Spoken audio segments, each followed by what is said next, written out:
Welcome to episode 123 of the Fully In It podcast. It is officially August of 2023, and it's hard to believe that back to school is pretty much here. Where I live, the kids are already going back to school, and I know for some of you that back to school is in September, but I'll be honest, I have had the back to school season on my mind since July.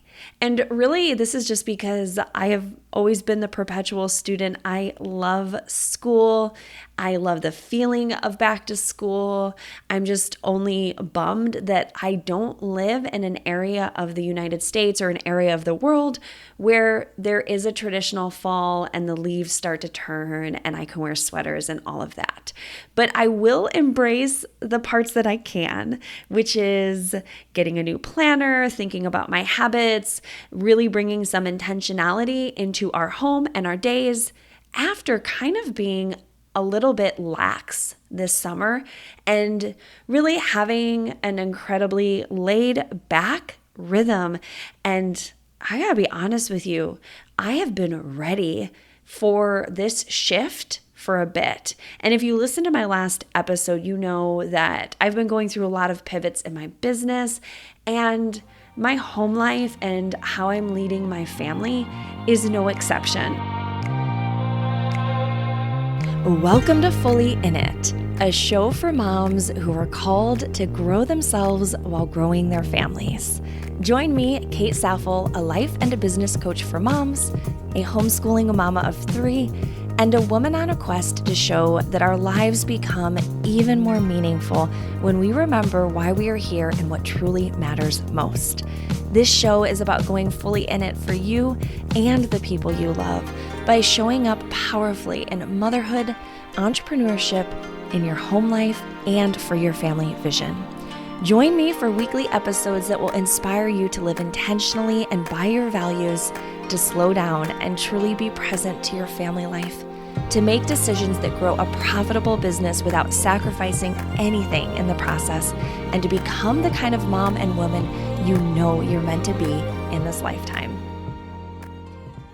But before I actually get into the topic, I wanted to tell you that I am leading a 3-week mindset group coaching program in September.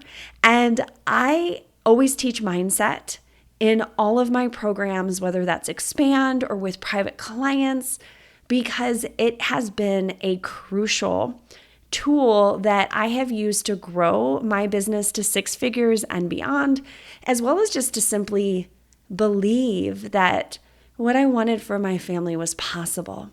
And I know for you that you may struggle with believing in yourself, believing in what you have to offer, believing in your business, believing it's possible for you to do this for your family.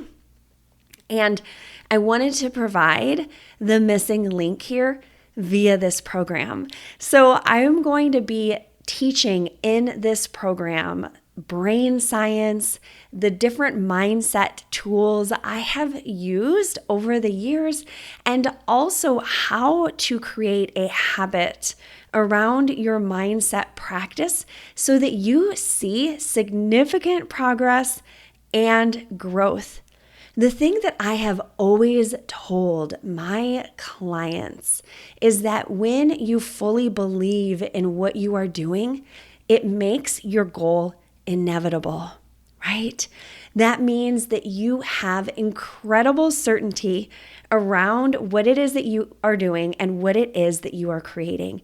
And of course, we don't have full control over our lives, right? Like the timing isn't always up to us. We do have to kind of release some expectations.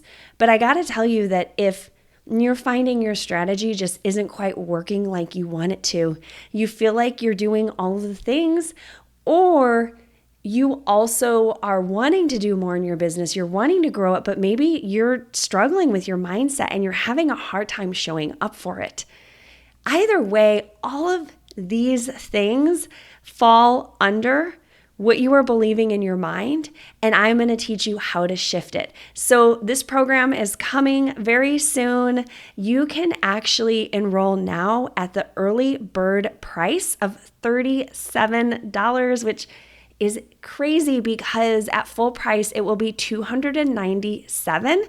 And I wanted to make this as accessible as possible so that we as a group of mom entrepreneurs can do this work together.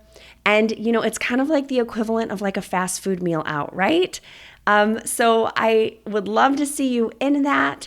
And also know that if you don't have a business, and this is speaking to you because you just know that your mindset is affecting your motherhood, it's affecting your home, it's affecting your relationships, also join us because I promise you will get so much value out of this. So you can DM me on Instagram at Happier in Motherhood for the link, or if you go to the show notes for this episode and you look in your podcast app where you're listening to this, you will see the link right there and you can sign up really easy. And then I will see you in September. So we are jumping right in with our whole homeschool routine. We have been homeschooling now for 7 years, which is kind of crazy to think about. But my oldest is going into 7th grade. And I guess actually we started homeschooling her when she was in kindergarten. So that's 8 years. It's really hard for me to wrap my brain around the fact that I have been homeschooling for that long, or even that I have a kid in 7th grade. Like, what in the world? It doesn't make sense. So she is starting a program for homeschool that is through our local classical conversations. We are trying it for the first time this year. If you don't know anything about classical conversations, that's okay. I don't either. I kind of just leaped in on the recommendation of a dear friend, and it is a way of schooling in a very traditional approach that brings in grammar and rhetoric and logic, and the kids learn so much information in a very compressed way based on the teaching models that they use. I got the opportunity to tour one last spring, and I'll be honest, I went into it not expecting to like it. I was like, nah, I don't know how I'm going to feel about this. Our homeschool approach has always been very laid back, and I went and I really loved it. And so I decided to sign up all 3 of my kids for it. And like I said, my oldest is in their challenge program, Challenge A, and then my younger 2 will be in foundations and essentials. And again, if that doesn't mean anything to you, no big deal. But what it does mean is that we are going to have a bit more rigorous of a homeschool year. And I'm going to talk a little bit more about that here in a moment, and what that looks like for us in the way of routines and habits and scheduling. And then we have all of the typical interests and things that the kids are getting involved in. My middle child is starting voice lessons. My oldest is still doing ballet. And then my youngest, I don't know. We're trying to kind of figure out what his thing is. He's loves, martial arts and gymnastics and things that are really high energy. So we're going to be kind of exploring what are some options that would be really good for him. But I started really setting a vision for my family last spring when I was feeling very overwhelmed with homeschool. And I believe that I talked about this in a past episode, but I began to really set a vision for what we wanted school and family life to look like. When we were traveling full time, it was just a different season for us. Kirk was home, so we had 2 parents at home. We were moving all around the country, and we really leaned on nature and the different sites that we were seeing to be the backbone of our schooling. And now that we are more settled, we're taking a different approach. I read a very inspiring book over the last few months that talked about the differences between how families in other cultures have traditionally thought about the family unit and how the American way is very different, right? And this has really started to influence me thinking about the long-term vision for not only like my family right now, but my kids' kids and their kids, and like, what is it that we want to pass down? What are our values? What are our traditions, our beliefs? Even finances, right? Like thinking about how does my business create generational change for generations to come? And this way of thinking, based on what I read in the book, right, it talks about how this is more of like a team mentality, and that traditional cultures would think about what was best for the entire family, not just in that moment, but for the next generations. They saw themselves as like part of this long lineage, and that they were just one piece of the puzzle, right? That it wasn't like there was something special about just their family, but that they were playing a part in the bigger picture of their family line. And the American way is very individualistic. It's focused on each person and their own personal ambition and path. And I will be honest, I kind of got sucked up in that. I've been always very driven and maybe even like a slight bit competitive. I've always wanted to do my best and be my best and all of that, which means that I have to work at not making plans for my family around the direction I think that we should head or that I think would be best, but trying to take in account each member of my family and what it is that we can collectively create together. And if this is like blowing your mind, right? You're like, oh, right? Like, wow. It's a new way of thinking about things. But you think about like the modern family, the kids grow up, they leave the house, and then what do? They go off, they get their jobs, they move away, they do their own thing, they pursue their own paths. Are the siblings close? Maybe not, right? How often does the family come back together and connect? And so for Kirk and I, we are very close to my family. And yet I can see how choices we have made in the past have impacted that connectedness. And we want to shift that going forward into the future. So that is just something that is influencing my parenting decisions, our homeschooling decisions, and just how we are moving in our family life. One of the smaller shifts that we have made is to really start being intentional about our togetherness as a family. Since we stopped traveling and now we are in our apartment, we have really started watching too much TV.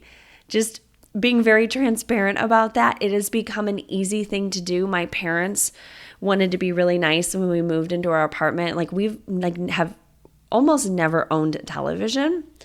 It's just not something that we really cared about. And they bought us a TV. And you guys, like, it has been a really slippery slope. And so one of the things that we are doing is trying to set better boundaries around TV watching and making sure that we are replacing that with activities like, just quiet time, like them doing their own thing, or us reading aloud together as a family, or playing games together, or listening to music together. Things like that we feel just better enrich our home life. Another piece of this intentionality is really leaning into discipline, both self-discipline and discipline as a family. One of the biggest components of this is doing the things that we said we were going to do, being in integrity with our word. So if someone promises that they're going to do something for another, making sure that they follow through. And this is not only for the kids to one another, but also for Kirk and I, both to the kids and to each other, right? Because what weakens relationships is when you say you're going to do one thing and then you do another. When you say you're going to do this thing and then you don't do it at all. So we are being more intentional about our words and our commitments, our promises, and really working on that follow through piece. On a really tangible level, this also means watching our wake up times and when we go to bed and trying to honor everybody's need for good sleep.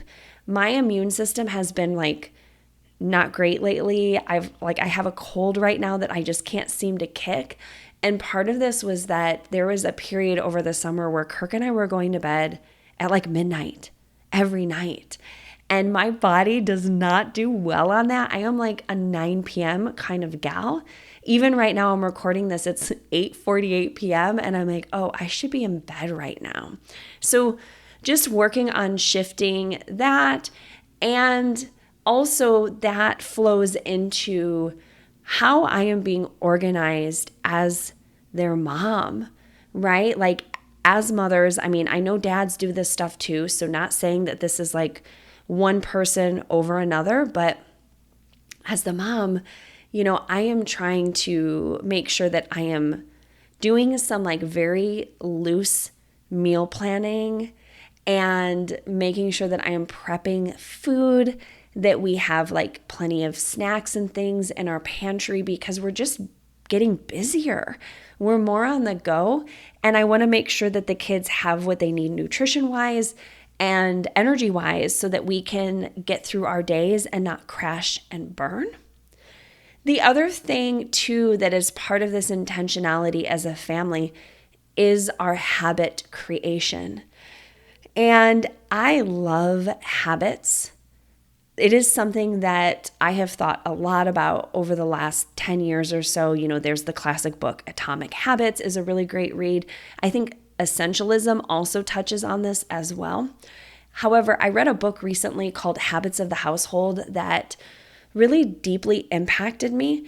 And there was a quote in it. I shared it on my Instagram probably a couple of months ago. And it's this: we become our habits and our kids become us. Which means who our children are becoming is tightly connected to who we are becoming, both personally and communally. And the author of that is Justin Whitmel Early. And I felt really convicted by that because I could see in ways that I had let my own personal habits slide and how it was directly impacting my kids, right? So if they see me sleeping in, they're more likely to sleep in. If they see me not doing my to-do list because I just don't feel like it, they're less likely to do their chores or, check off the things that they are responsible for. If they see me not prioritizing exercise and good sleep, guess what? They're not going to see those as important either. Our children are such little sponges. And by the way, this is not a guilt thing or we are not meant to be perfect. Nobody is perfect. So we can't put pressure on ourselves oh, I got to have all the best habits and I have to do it all perfectly because it's just, one, it's not possible. And two, our children also need to see that we are real human beings that get tired and we get frustrated and we lose motivation and we don't want to do the things. But I think it is so important that, 80% of the time we are doing what we said we were going to do, and we are demonstrating our values to them through the vehicle of our habits. So this is something I'm really playing into right now, and I'm working on developing my own habits. It's not always easy. One of them is just consistently homeschooling every single day because it's really easy to find other things to do or to get busy or to cut our homeschooling block short. So my goal this year is to make homeschooling our main thing every day. It is the top priority, and I have to learn to reorient my mind around this. And it also has meant setting even tighter boundaries with my business and putting my phone away so that I'm not trying to do two things at once. The final thing that I wanted to talk about is just that, this mom life that we are living, right? It is such a gift, and it's so challenging, and it's so hard. And also it is this fleeting thing. The kids are getting older. We are getting older, right? The expectations are changing. The demands are changing. The way we relate to one another is changing. I did an episode on this a while back called Seasons of Motherhood. So if that speaks to you, you should definitely go and listen to this one. But my youngest is 6. Can you believe it? And I'm thinking about how this could be my last time teaching one of my children to read, or having a kiddo that even wants to look at picture books together, right? Because they eventually hit that point where they're reading chapter books and they're just doing their own thing. And I'm like, how much longer do I have in this phase? And so I'm really thinking, at the ripe old age of 38, I'm like, who do I want to be as a mom? I have been a mom since I was 26. I got pregnant when I was 25. And as I've gotten older, it's given me the opportunity to mature in my motherhood and really just have these opportunities to assess and come back to my vision and come back to my values and forgive myself when I mess up. Because again, I'm not perfect. And there's things that I have said or done in my motherhood journey that I wish I hadn't done, but I also trust that it is all part of the process of this relationship that I have with my kiddos. So one of the things that I am setting as a habit, and this is new for me, so if this speaks to you, maybe you can join me in this too, is that I am journaling daily. I mean, I've always journaled daily, so that's not the new part, but I did get a new journal from Target, and I think it's like one of those sugar paper ones. That's a brand, right? It's really nice. It's huge. And I love big journals, and I cannot lie. Sorry. I couldn't help myself on that one, but I do love big journals, and it's lined and it has a place to write the date at the top. Anyway, I got this new journal, and I've been really working on that habit and also adding in where I journal on each of my kids. And I think about what support they need for that day, and then just in general in life. Because what I find is that when we're kind of going through the motions and we're not like fully paying attention, we miss things. Or we kind of gloss over maybe like small signs and symptoms that can then become bigger things. And so I'm trying to focus my attention on them in a more micro level so that I can be more purposeful in the way that I am relating to them and interacting with them and thinking of them and loving on them. So I'm journaling on like, what are their current needs? What are their struggles? What are they excelling at?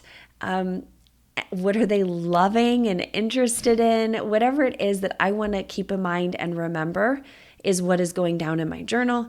And then also at bedtime, I am praying over each of my kids and just praying over who they are right now and those needs that I mentioned in my journal so that I can just be part of their growth journey.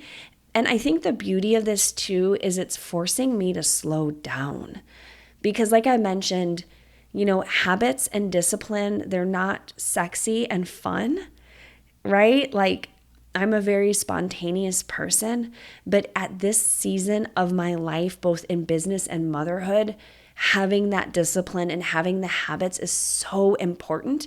And so each of these practices, the prayer, the journaling, the consistent homeschool blocks, having intentional family together time, all of these things help me to slow down, to savor the season that I am in, to put the most important things first, and then let the rest go. Because at the end of the day, we can't be all and be everything to everyone. So I hope that this episode encouraged you. Please message me and let me know what you thought. Again, you can always message me on Instagram at Happier in Motherhood. I truly love hearing from you. You can email me hello@thestreamlinedlife.com. And of course, please come into the mindset program. It is going to be so epic to have these 3 weeks together. And I promise you, you will not think of yourself and your possibilities the same after you are done. Okay, my love, I will see you next week.